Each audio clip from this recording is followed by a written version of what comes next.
สบายดีสบายดีตอนเช้าเด้อตอนนี้อยู่ที่สวรรณเขตเนาะ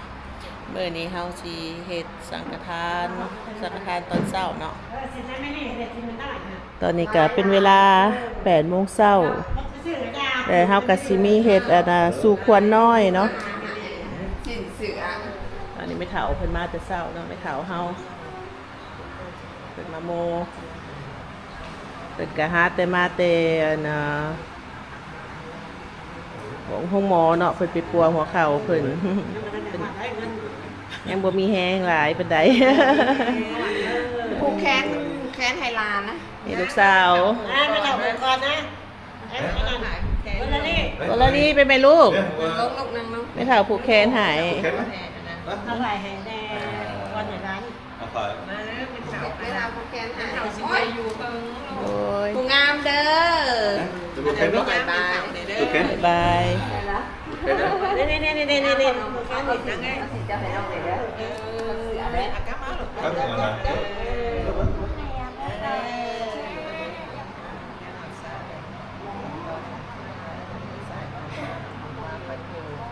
มีแต่ความสุขความเจริญนะใจ ใจก็ทำ ใจเป็นเด็กคำโม่เรียนหนังสือเก่งๆโอ้ยพ่อแม่เด้อตายงอเลยตายงอ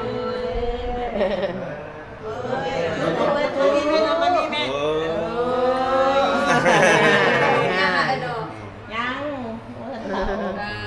ไปหาเป็นเถาเลยเด้อ โอ้ยผลิตนำเด้อป้าถึงยังกันนะ อยากดึงออกได้เด้อ ว่าเป็นเงาปวด เงา ยาเลิกให้มันเขาทับหาย ให้ป้าไว้ให้ป้า เอ็มไม่รีแต่ยังน้อยเลยดิ อันนี้ของลูเอมิลี่อ่ะว่ามียังต้อน เอ็มไม่รีมันกระดูกแล้ว แล้วไปเรียนน้ำเอมิลี่เด้อ ไปดิเนี่ยโอ้ยอย่าได้มู มีมูมีแต่ลูกอัน ไปปล่อยอยู่น้ำแอมไม่รีแล้วไปปล่อยน้ำแอมไม่รี เอามาผีไว้มาอยู่ตำเถาไว้ถ่ายรูปมาไว้ถ่ายรูปให้ไว้มาถ่ายรูปให้ไว้ถ่ายรูปไว้ถ่ายรูปไว้ ใครคนเป็นเถานั่นหรอไหม มาญาติ เอียงแห้งลูก ก็ จ้า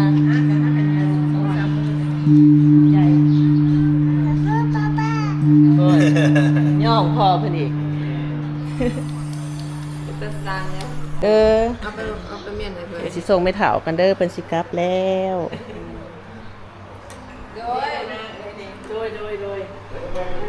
นั่นแหละ เป็นนู่นน่านี่นะ ใส่สีน้ำเนี่ยเอาหายใจเลย อยู่บ้านใด นะบ้านสุนันทา มาตะวันโซนันทา โดย โดยใกล้บอกน้องไปเล่นน้ำ หอมรุมคุณหน่อยอยู่หอมเพิ่ง ไออาหารเขาเนาะเพิ่นเริ่มวางแล้วเนาะทางในเขาได้อีก3 โต๊ะ มันเลื่อนเผินมันห่ม สวยมากเลยกระสิขึ้นอันนั้น อันคอยเด้อ ไม่ได้ไปขยาย2-3 มื้อ สบายดีเด้อย่าง หันแหละอย่างหันแหละกะไม่กล้าปะไม่ นี่เนาะ ใจบ่ กับโบหลายโต๊ะมื้อนี้เพิ่นยังสิเฮ็ดเติมแต่ว่าตอนนี้ได้4 โต๊ะแล้วเนาะอาหารเฮาเพิ่นลงเริ่มโตมีสมมีหม่ำแต่ว่าเดี๋ยวสิมาเติมเนาะอันนี้เพิ่นวางไว้ก่อนกินสวยดิกำลังมาโอ้จะละกันยายสำแม่แล้วเอมิลี่นี่นะสวัสดีแม่แสงวันผู้งามแต่เศร้า หลานสาวเป็นตะสั่งลงเพชรเป็นตะแพงเรา ๆเป็นมาขายกบ ก็น่า ขาย บ่ ท ได้ ง หักขาได้ บ่ทงใส่ไรเป็นขายนี่ ต้องขายเป็นโล เออ โลแชนเช้าแชนหนึ่งก็ได้จะเอา ได้มาแต่ใส่ กบมันใส่บังไพ่ได้ โอ้มาจะเป็นไฟ เขาใส่ตุ่ม เป็นมีสีทง สี่ ทงละแสนปลาย เท่าไหร่ฮะโลละแชนก็ได้แต่ เป็นทงเห็ดทงละโลเลยเนาะ ถุงละโลมันเป็นไหลน้ำต่างหาก เด้อใครสนใจมาซื้อน้ำเพิ่นเด้อ ฝากเบอร์โทรไว้ให้เขาเจ้าโทรหา ครับพอไปใส่ซอส บ่ได้ใส่โทรศัพท์คือเพิ่นหล่อ แต่เรา ตลาดน้อยเคลื่อนที่เด้อ สบายดี ได้2-3 มื้อแล้ว เอาเชิญเขาทางในสบายดี อันนี้ได้หมูปิ้นจากโต ได้ตัวหนึ่งบ่หมูปิ้นตัวหนึ่งบ่จากไผ แต่กินมาแล้วนี่แล้วก็ได้พวกนี้ เจ๊กว่าสบายดีขอบใจเด้อ อันนี้เจ้าจากห้างไดเนาะโฆษณาในเด้อบ ริษัทสมจิต สมจิตเนาะใครสนใจสั่งเพิ่นได้เด้อขอบใจหลายๆ ว้าวว้าวผู้ชงลูก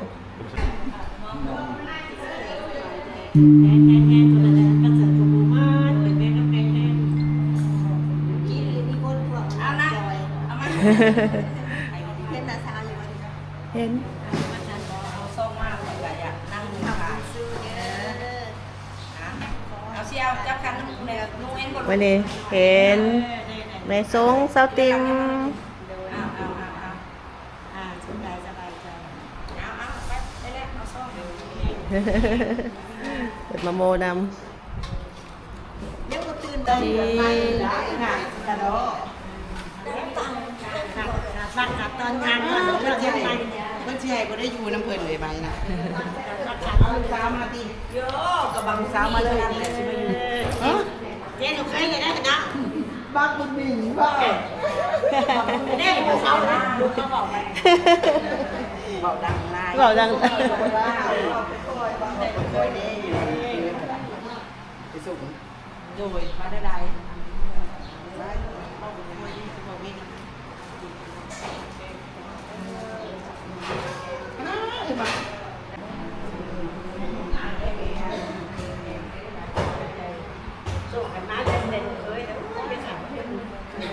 โซ่เลย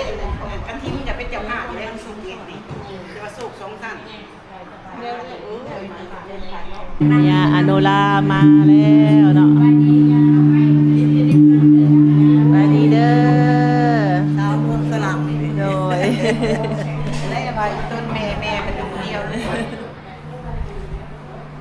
สาว เป็นนั่งตั้งสุกนะ บ่อันไปเลยก่อนนู่น เอ้ย ไอ้ซุ้มตะเคียนหาเจ้าจะบ่อ่านไอ้ซุ้มเลยหลุดถิ่น เอ้าไม่เขาแหละเขาก็ว่าเอ้าไม่ยังส่งยังมาเนาะว่าคือบ่เห็นอันนั้นเขานอนเด้ โอ้ยสบายดีเด้เนาะ พี่น้องไปส่งเลยเด้อ สบายดี มากมันจะได้ยังบ่ ไม่ชกกับ มันสิสั่งยังบ่เชิญมาเด้อจะเห็นเจ้าหัวอาเลยก็ยาเลยว่ามึงก็อยากรออยากโลดหรอ เซิ ว่า ร์นเซิร์นยังแม่เจ้าฮูกเด้อ ต้องอันเปิดมาโมน นี่นะนางตั้งตะกี้โตตะกี้ที่จะลงไปออกไปได้ อันนั้นละสมัยเบาผมกันลุงจะไม่ยา อันปัจจุบันนะย่อยเลยจะพักกับ ำเสียงลินน้ำไปตู้ลูก ก็จะ สาวกันเดียวกัน เอ้ยเป็นอาย ย่อมือเอาไปยา สุขกายสบายใจเด้อสุขภาพแข็งแรงอยู่ดีมีแรงเป็นปีเป็นนอกกันที่เก่าเลยผู้หญิงไปทำงานไปทำไรเด้อที่จะก็ผักก็แพงอยู่ดีมีแรงสุขกายสบายใจสุขคนบาปแพงน้อย ไปรอแล้วเรียบร้อยเพื่อแห้ง นี่เดี๋ยวนี้นี่เด้อครอบครัวเมกประดับสีเพิ่นมายามนี้ใหญ่น้องพี่น้อง เนาะอันนั้นเนาะ ดีใจ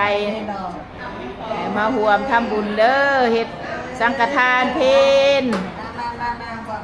ให้พี่ให้น้องให้พ่อแม่พ่อเฒ่าแม่เฒ่าปู่ย่าตายายมาหับเอาน้ำเด้อมื้อนี้เด้อครอบครัวทับป่องนี่เด้อเพิ่นมาแต่ฝรั่งคุณได้นี่ได้มาแต่ฝรั่งลูก โอเคโอเคพาเขาพาน้ำครบถ้วนเด้อนี่เด้อโมนำไม่มีมาโมนำให้ได้บุญหลายๆเด้อไม่บุญมีกะขอบคุณก็สิบ่จื้อแม่เนาะแม่ แม่ อันบัดมอดบีบบอลเก่าบ่หนู โดยเป็นบ่อนมีตรงกลาง โอเคเซินข้างนอกเด้อแม่เด้อ กุ้งโอ้ยจะไม่บ่อนกันก็ได้นะแซ่นี่ก็เฮ็ดดีเด้อตอนนี้ก็ครอบครัวพอประนมเพิ่นมาเป็นเดือนบ่อยากว่าเองดีกว่าสบายดีเด้อตอนนี้ก็แม่นครอบครัวพอประนมเนาะ คุณน้ำตาลเลยคุณหลายๆคุณขับสุขภาพแข็งแรงเด้อเดี๋ยวเลยเอากล่องนี่ อาจะถ่ายได้มันดูเขามัน ว่าสิถามมันคอยจะยุกง่าย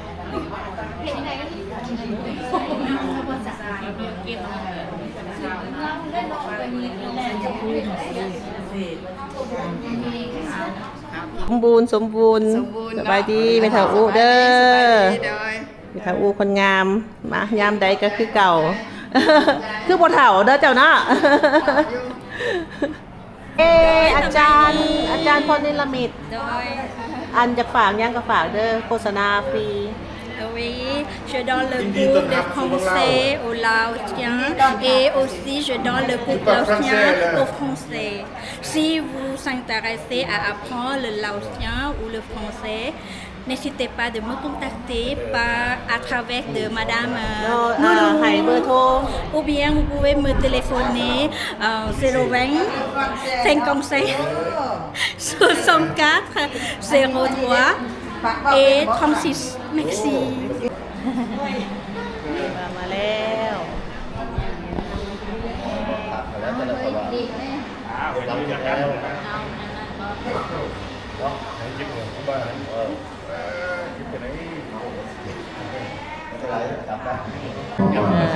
อาจารย์เพิ่นมาแล้วเนาะ ทำความเพียรสร้างบุญสร้างกุศลเลยทั้ง เอ้ยเฮาเฮ็ดสังฆทานเนาะ ทำคุณงามความดี นางใสบ่เป็นบอลเพิ่นบ่พรตัวบ่ บุญเพื่อศาสนา โอเค มีการเอาเราเอาเถิดขาทำสี่อย่างนี้ถ้าผู้ใดเอาไปปฏิบัติจะมีลูกบุญจะมีชีวิตดีในเรือน มีบุคคลในเรือน ถามด้วยการติดข้อในสามารถ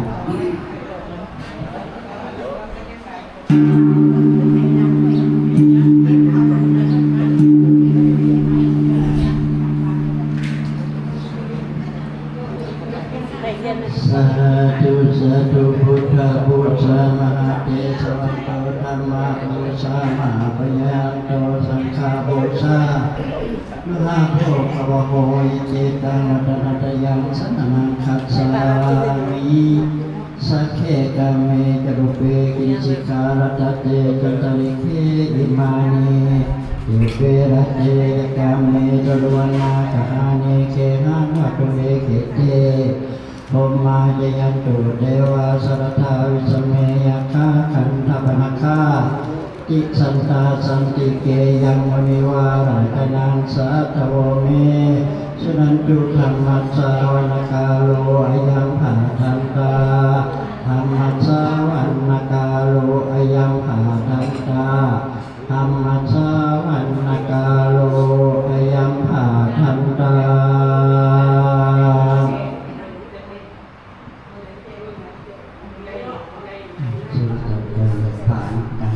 อาติยังเปมานังกันเตวิสุอาคานาทายาเอสราเนนะสหปัญจศีลานิยกามะนะโมตัสสะภะคะวะโตอะระหะโตสัมมาสัมพุทธัสสะนะโมตัสสะภะคะวะโตอะระหะโตสัมมาสัมพุทธัสสะสิกขาปะทังสมาธิยามิอาทินนาทนาเวรมณีสิกขาปะทังสมาธิยามิอาทินนาทนาเวรมณีสิกขาปะทังสมาธิยามิกาเมสุมิสาจาราเวรมณีสิกขาปะทังสมาธิยามิกาเม สุมิชาจลาเวรมณีสิกขาปะทังสมาธิยามิทุกขาวาทาเวรมณีสิกขาปะทังสมาธิยามิ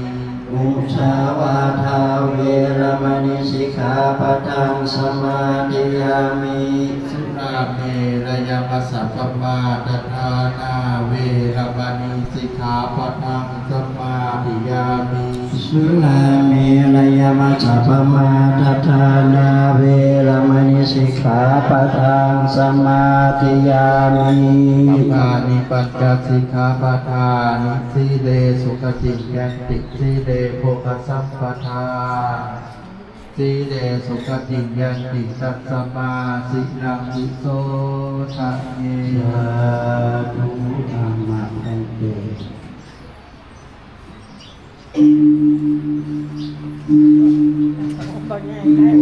นาบัดสุคนพี่น้องหลายยิ้มเด้อจังงามเด้อ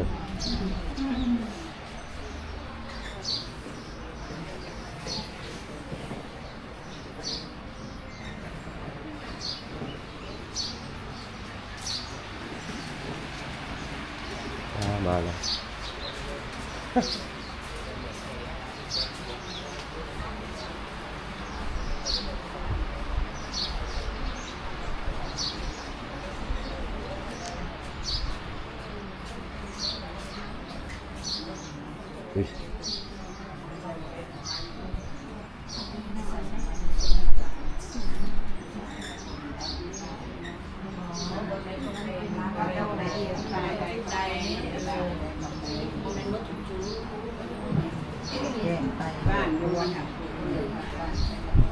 หนูมอดมันจะได้หนู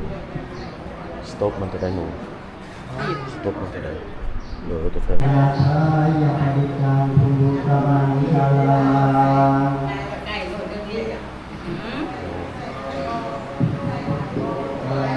ตื่นเห็นก็อยู่นอกก็ไม่เห็นอยู่นอกเห็นก็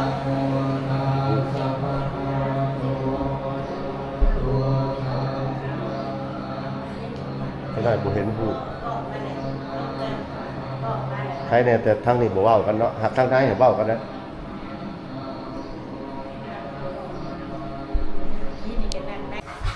นี่เนี่ยเท่าอื่นเนี่ยพันซุปลูกเพ่งอันนี้ลูกเพ่ง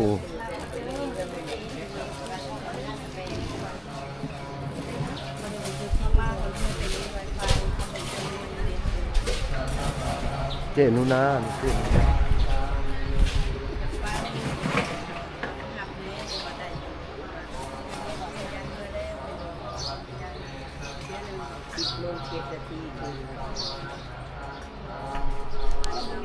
สังฆเตเสนังโสตินังสังโฆปัตตวะเอาปัสสะโยตุเตสุขุปุขังอุปโตสุขัสสะธัมมะเทศนาสุขัสสะนัสสะสมาธิสมาทานังตัปโพสุโขเอวะปะกิสัญญตาปฏิปัมมโนอาคาสะปัมมะโหรติปุตุตาปฏิเตสะสะอิโนตัปปะสัมปัญญาสุขธัมมะธัมมายิตาสันโตสัพพุริสารเกเทวะธัมมาติอุจจาระสติปัฏฐาปัจจนามาตาปิตาจานิกันตัสสะทะเวทะปฏิกรรมสุวรรณภูมิกันตวานาโสอนุตตรามิติกา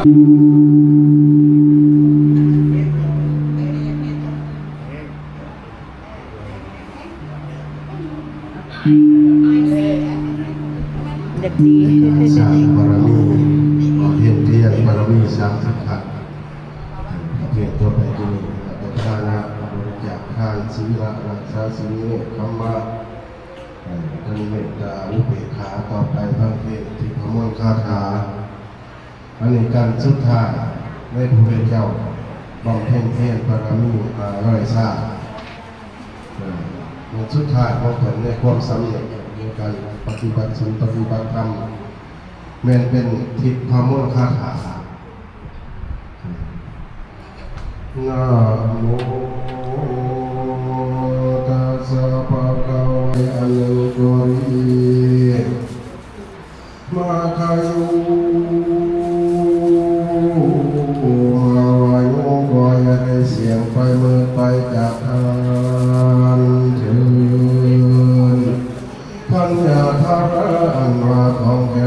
รบบ่ไอ้อีกทงหนึ่งนี่ดิครบแล้วบ่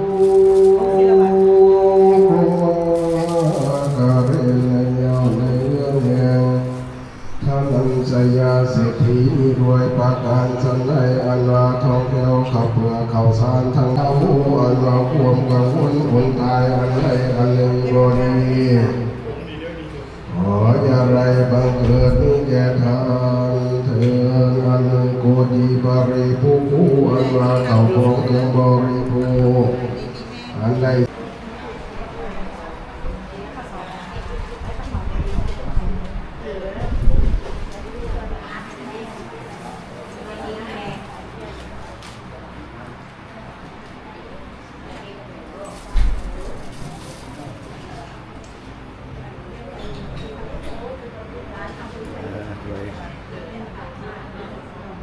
เส้นกันใจข่าวคำถวายได้มาแล้วมาเรียกจาเด้อนับโมตัสสะภะคะวะโตอะระหะโตสัมมาสัมพุทธัสสะนะโมตัสสะภะคะวะโตอะระหะโตสัมมาสัมพุทธัสสะนะโมตัสสะภะคะวะโตอะระหะโตสัมมาสัมพุทธัสสะสุตินังวัตเมธานังอาสาวะภะยาวะหังโหตุอนาคเตกาเลอิมามิมะนังคันเตทัตตานิ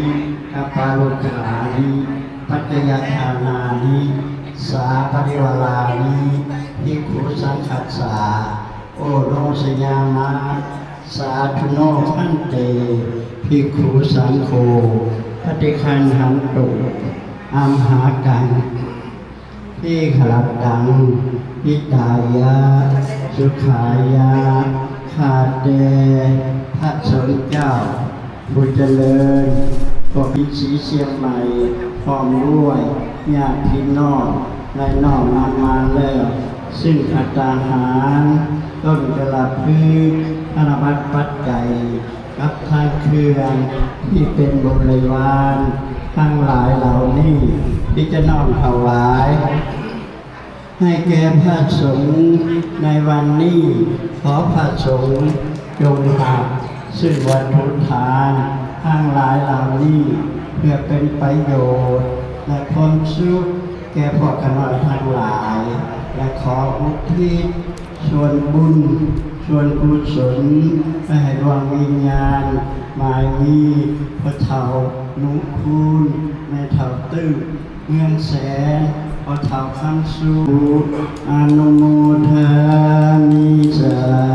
ธุ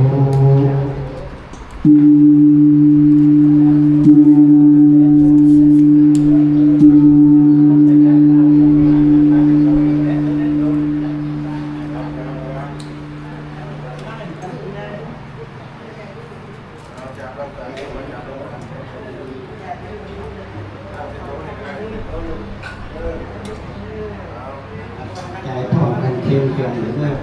สาธุสาธุสาธุอนุโมทามิสาธุ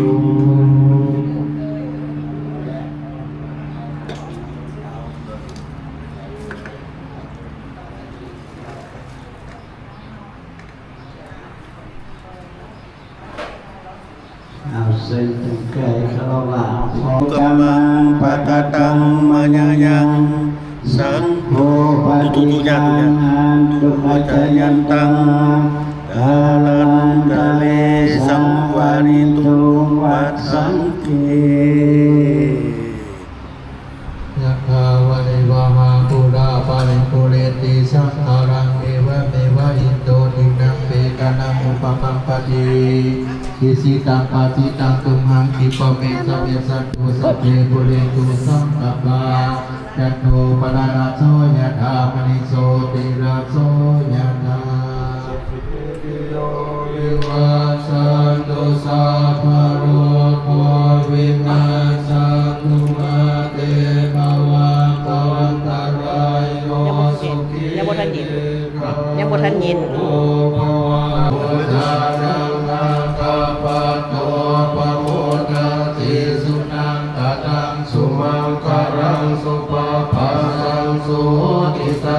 กโนสุมโหโตจัสเวทังพรหมจาเรสุปทากินังกายกรรมังวาจากรรมังปทากินังปทากินังมโนกรรมังปริติเตปทากินัง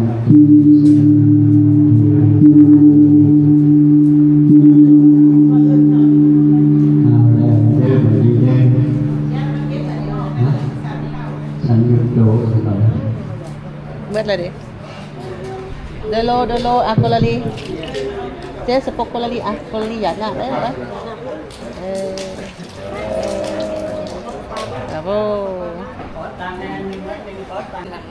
มันได้ขนาด ยามาคันนี่ ใช่ไหมเห็นถ่ายฉันถ่ายด้วยกันหน่อยเด้อ ไปจะขับไปก่อนให้เพิ่นขับไปก่อน ยากนั่งหน่อยนี่ สัพพะโสสัพพะโรสัพพะภัยสัพพะโก แทนเนาะ สัพพะกนังสัพพะระหังสัพพะสัพพิโรตุเทระพระปัจจานิวารณปริตัสสะอาเวนะอันตวาเตสังคุปัตตะทุกุสัยธรรมสัยสังสัยสุขธรรมสุขเราด้วยมหาเราด้วยเราช่วยกันทั้งแขวขาดธรรมังแขวขาดสังฆังแขวขาดมาชาลิติของไปมาเงินทองไหลม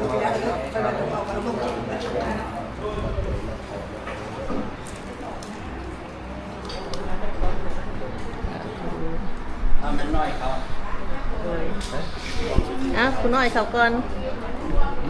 รีบเข้าไปเอาลูกปัดแขนไปสีโรเมตเทนันตะนราเทวาพุทธสัมภิสีโรเมตเทนันตะนราเทวาพุทธสัมภิสีโรเมตเทนันตะนราเทวาพุทธสัมภิสีพุทธสังฆพุทธสังฆิสวสุสุนะโมอินทปัญญาภวปัญญาปัญญาเกิดสติเกิดปัญญา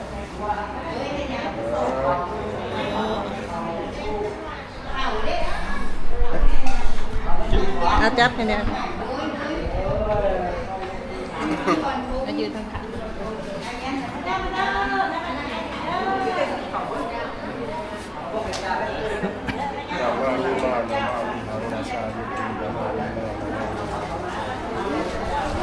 เขาคล้องได้มากเงินทองได้มากหน้าโลมาหน้าพิกลูกพิกดวงชะตาพิกวัสนาพิกหายกายเป็นสติมหาสติอุอักกะสะมัดมัด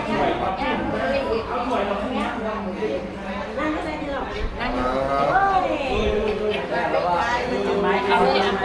เลยพวกเรากันเด้อมาเด้อ หักเลยไม่ใช่หรอว่าลูกจะเลยนะ แล้วสบายดีเด้อสบายดี โอ้ยร้านไปเถาคนละ สบายดีเด้อ พุทธารักษาธรรมรักษาสังฆรักษาจิตรักษาใจหน้าผูกโม่มัดจิตมัดใจไปอยู่ดีมีแห้งหายไปแล้วนามามีมานามามีธรรมชาตินามามีมานามามีเข้าโค้งได้มากนะมีนะสร้างมันใจมันเขามองมากมันเป็นเขา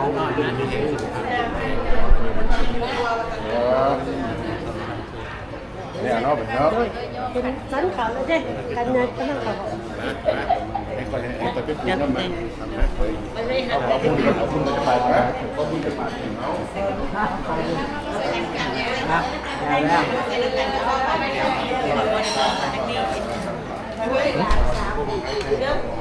บอกให้จัก พุทธาสังมีพุทธาสังมีนาพุทโธมัดจิตมัดใจมัดเงินมัดคำมัดเขามัดเขา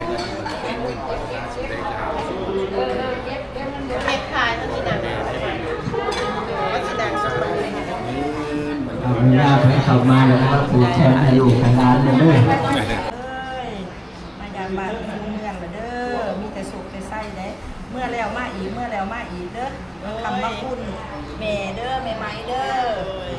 มี แห้งได้เลยถึงโตใหญ่ๆเด้อก่อนใหญ่ๆเด้อลูกเด้อ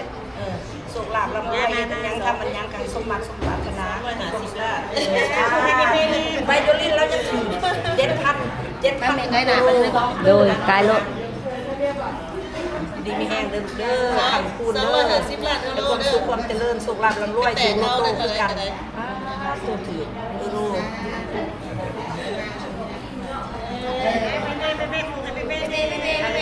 ใหญ่สูงเลยหลังทำคู่ตัวเมย์เด้อมายามไปเถาเด้อเด้อจะใหญ่สูงเลยใหญ่เพียงลูกเก่งๆอย่าลืมเอาเก่งเลยมายามมาปีเลยเรื่อยมาทุกปีเด้อลูกเด้อยิ้มเลยเด้อเบางทีบอกว่าแม่จักเลยเดมันมาเลยสวัสดีกินกับเลี้ยงเบิ้งไอ้แก่จะเชิญแซ่นักการเลี้ยงไก่เนี่ยไม่ถูกตานะกระสัง ไม่จอยเธอนั่นหุ่นเดมือถ่าเลย จะมาแม่มาไห้มาแม่มาไห้ เฮ้ยหุ่นเดี๋ยวจังหน่อยเด้อถ่าอัดตั้งพุดนึงโอ้ย โอ้ยนี่ของเราเป็นยังไม่ได้เมื่อเช้าวันนี้นี่กดเท้าเป็นได้เป็นแห้งเด้อใหญ่สูงกระมูกเมนูเด้อปลาเด้อใหญ่มากเลยเรียกเมนูเด้อด้วยเลยแม่จักด้วยได้ไว้คุยอย่างเดียวนี่คือกระเป็นโถอันไหนหุ่นกูพวกอะไรเอากล้องวิดีโอก่อนยิ้มก่อนโอเคนะสาวผลมาเด้อขอบใจหลายๆได้เบิดได้ช่วงเบิดได้เบิดโอเคแล้วเขาจะจึ้งไว้โอเคคน คือลองมือแจกมีได้เลยแล้วบอกดูน้ำพวกไอ้สิโอ้บ่ได้ไป ตอนกินข้าวเลยเนาะแซ่บเด้อแซ่บเด้อ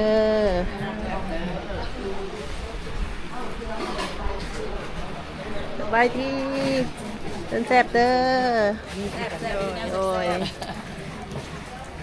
อยู่กุหมอนเลยสบายดีแซ่บสบายดีนะบ่าวแซ่บ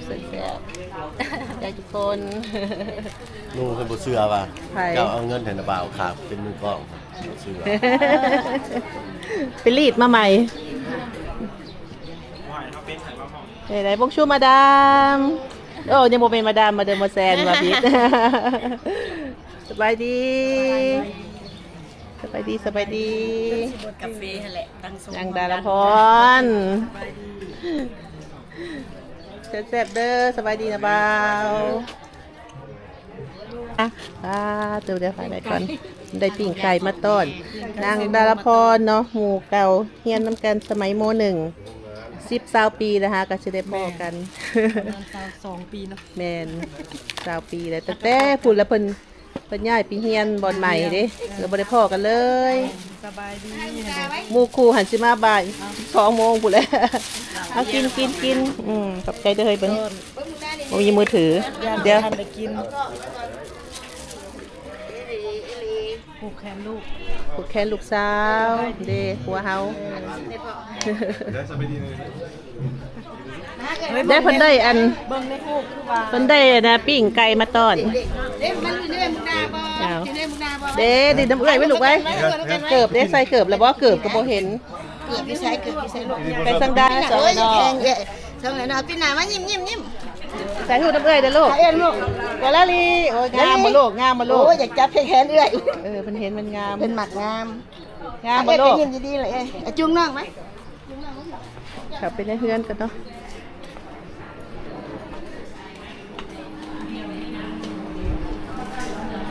สบายดีคนแซ่บเด้อสบายดีคนสวยเอาห่างๆไกลๆหน่อยนึงเนาะมันจะงามเนาะหนูกับหนูคือกันโดยคนแซ่บมาเป็นหนูเด็กสบายดีคนแซ่บเด้อคนแซ่บมาอยู่โดยใจละลายนะสาวมาห่วงนำโดย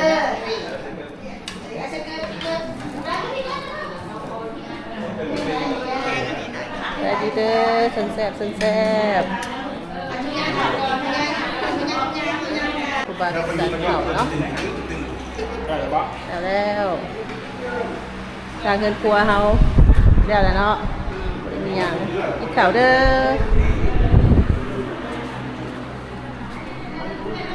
อีกอื่นเด้อต่างหน้าครอบครัวเปิดมาเฮ้ยถ่ายให้เนี่ยไม่ทราบแต่กับพ่อตัวนี้บ้างตำเด้อหมูเฮาสมัยเฮียนม.1 แต่ม.1 ผู้แหละโรงเรียนสุนันทาหมูสวรรณเขตเด้อนี่เด้อหมูเก่าหมูแก่ได้เพิ่นออกเพิ่นบาเป็นสันแล้วเลยเนาะ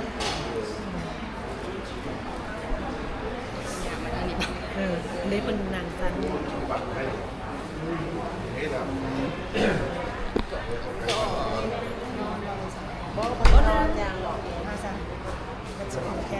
ถ่ายไม้จ้ะถ่ายไม้บริกรอย่างผมบอกบริภาคอีกว่าเอาคือปิ่นใส่ตัวเองอันนี้เอาปิ่นหนาแล้วกัน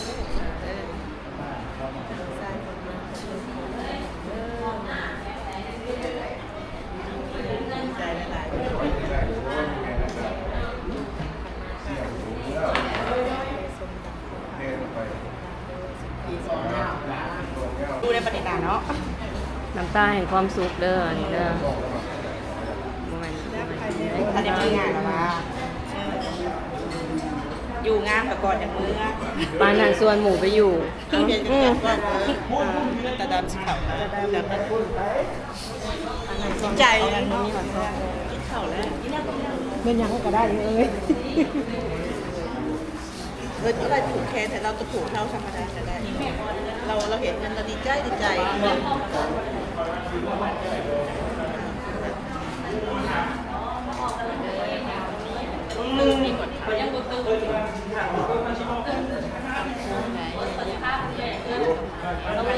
ของเก่ง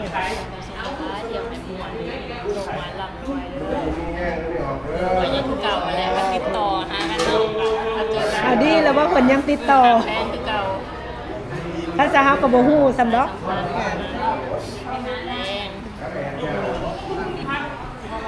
โกลาลียักษ์เก่าเลยเด้อเห็นในหูหันคือว่าผู้บ่อยลงแรงสำดอกบ่คืนว่าสีคนน้อยๆหุ่นดีแบบนี้มัดแคนดูเอาตัวใดดูมัดพร้อมกัน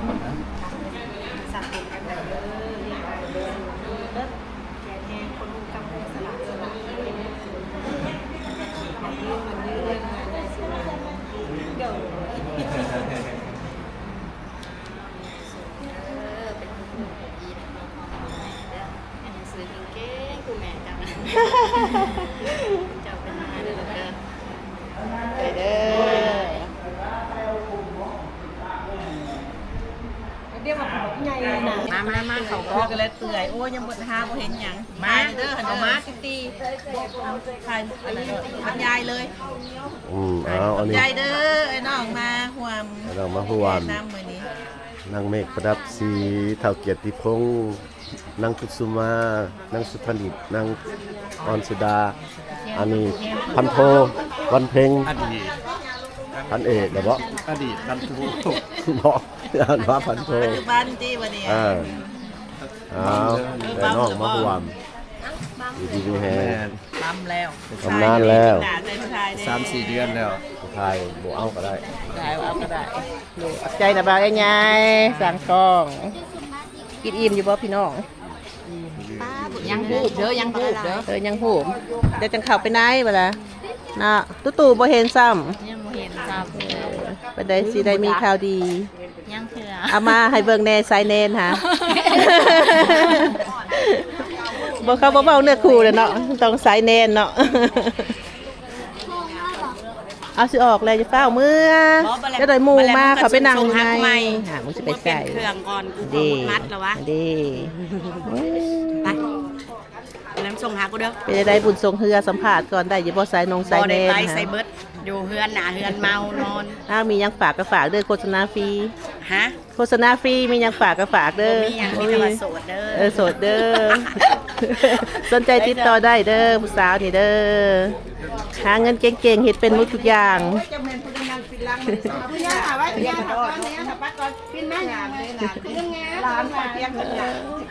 แม่บ่ร่างงามบ่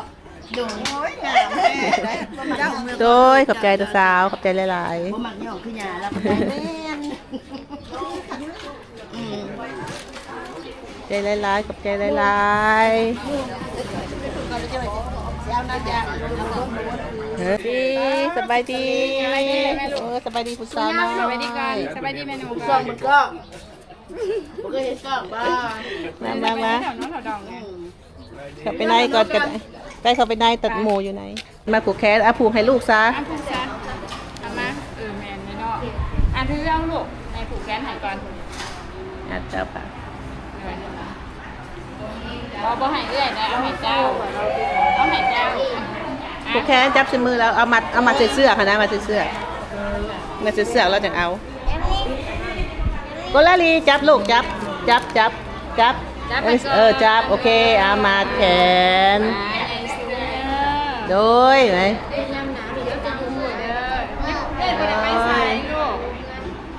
อย่าเฝ้าไปอย่าเฝ้าไปน้ำได้น้ำล้างกันได้น้ำล้างกันได้นะมาให้มามั่งวันนี้ขอมามั่งขอ ให้มามั่งก่อนลูก ก็มามั่งขอเสร็จก็ซาติดน้ำเอื้อยเด้อ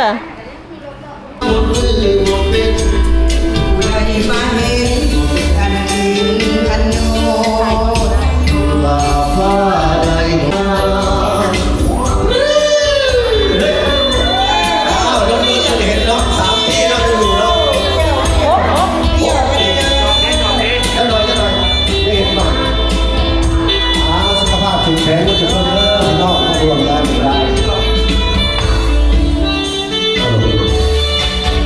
เป็นโดนเห็นกัน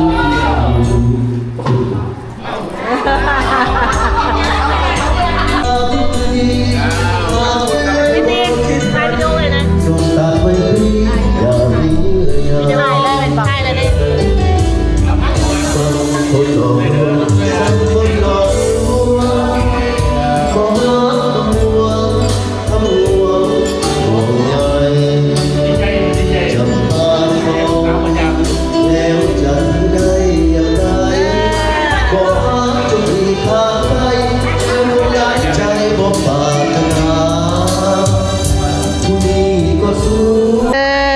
มัดแขนให้ลูกเนาะเป็นมากับครอบครัวเพิ่นแล้วก็มีเจสเปอร์ มายามบ่อยเด้อมายามมา2 ปีมาเท่านึงโอเคบ่ อุ้ย โอเคบ่อุ้ยเอาลูก แต่ให้บ่มีเบิ่งมาเซิร์นกินข้าวเด้อ ก็หลับซะก่อนข่าวกินแล้ว ครับเด้อหมูข้าวมือ เมื่อยบ่ บ่ บ่เนาะถ้าจะได้ที่ทำเมื่อยอยู่ซะแต่นี่ละพี่เฮง ยาดีมีแฮงมา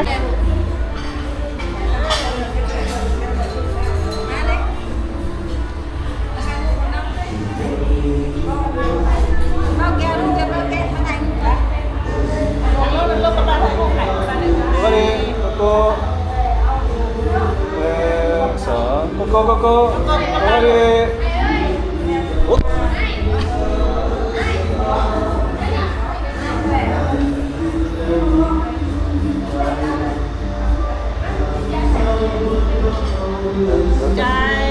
ให้ลูกกับป้าก็ให้ลูกกับป้าเซลฟี่บ่นี่ป้าป้านี่กันเลยได้เบิร์ดตี้ยังไงเลยนะก็ได้เด้อใกล้หนาค่ะเก่งๆเลยนะเราโตเลยนะได้เลยดิ ผมถ่ายวิดีโอ อ้าว หืม วิดีโอแล้วค่ะตัวนี้ ตอนนี้ก็ลิ้นน้ำมูนะ ไม่ได้เสียเลยบ้านก้อยใส่ก้อยเลยก้อยก้อยเลยนะตรงนี้ว้า บ่ได้ ดูเบิ่งงานน้ำก้อนไปน้ำก้อนเจอนี่น้ำเข็มเมาแล้ว